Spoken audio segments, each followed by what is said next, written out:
Father Ben said a while ago that there will be two homilies. One is short and one is long. I hope I will have a shorter one.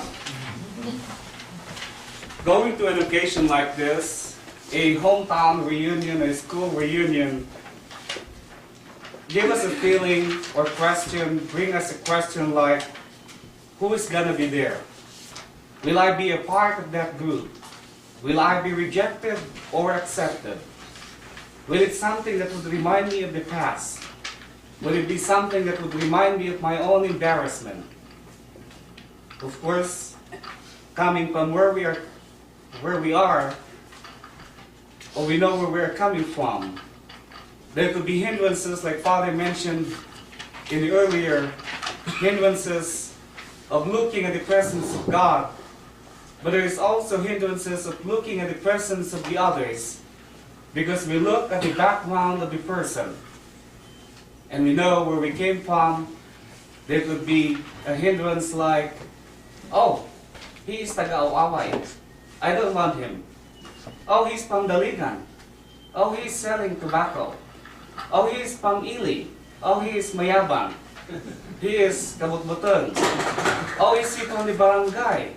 Oh, I know his parents are selling tarong. Oh, I know his IQ when we were in high school. Oh, I know he was a repeater when he was in grade 1.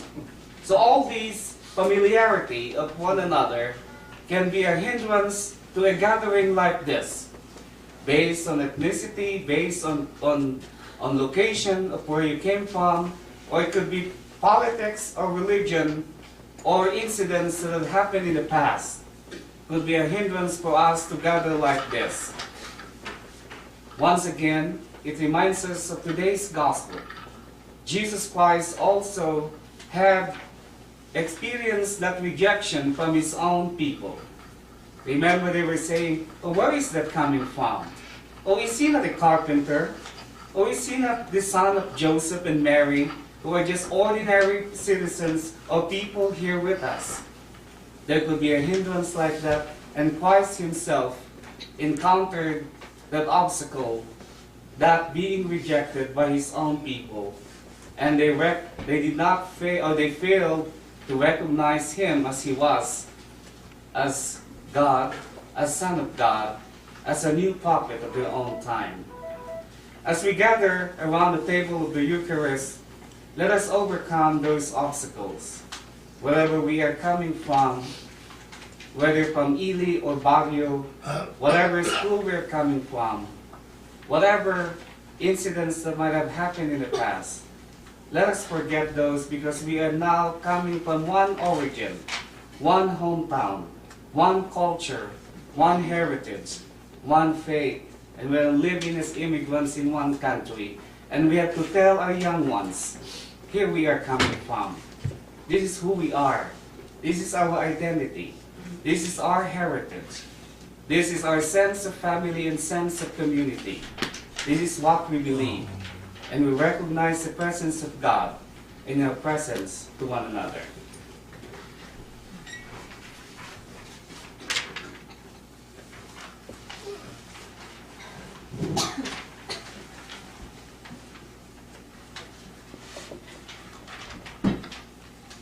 Three days ago, July 2nd,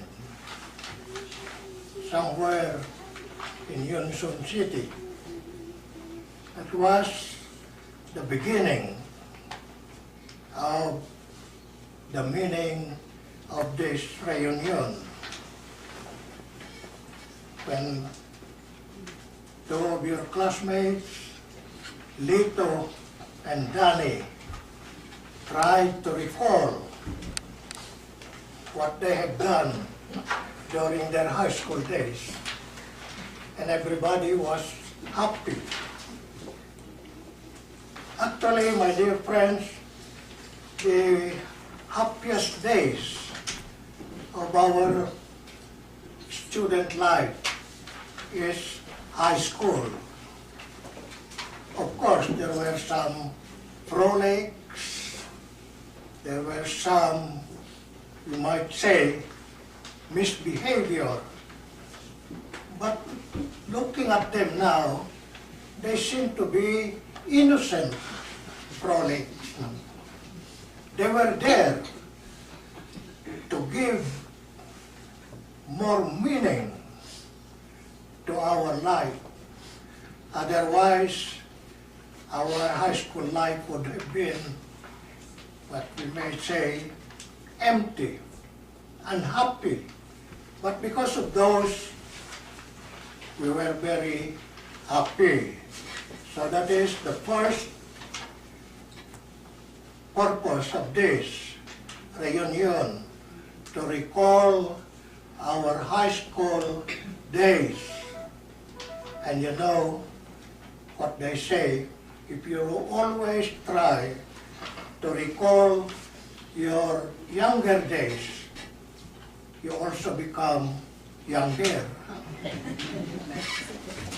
At least younger in heart. Although they say, I repeat what I said during the birthday of Lydia, that when we grow older,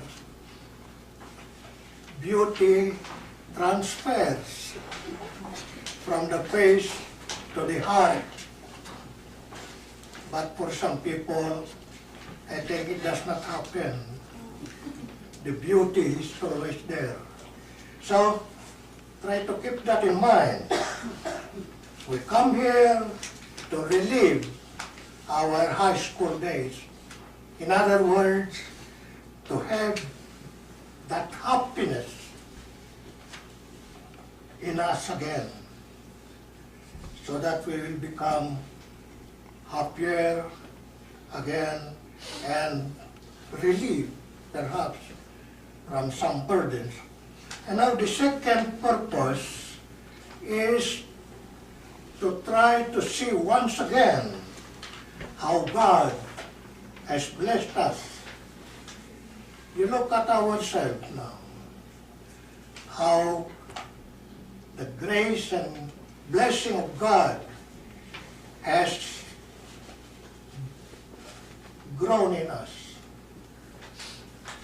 We have faithfully abided with God's blessing, go and multiply. No. You did that.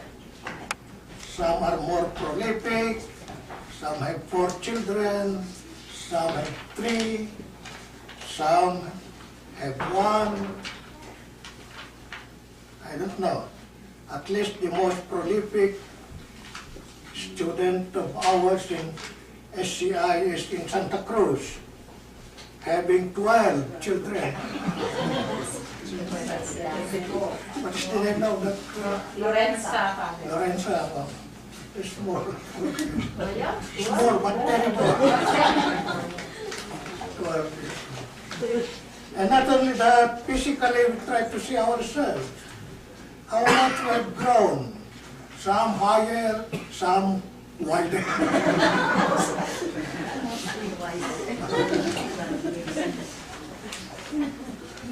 Of course, that goes with age, no? And some of us would try to feel something already that goes with age.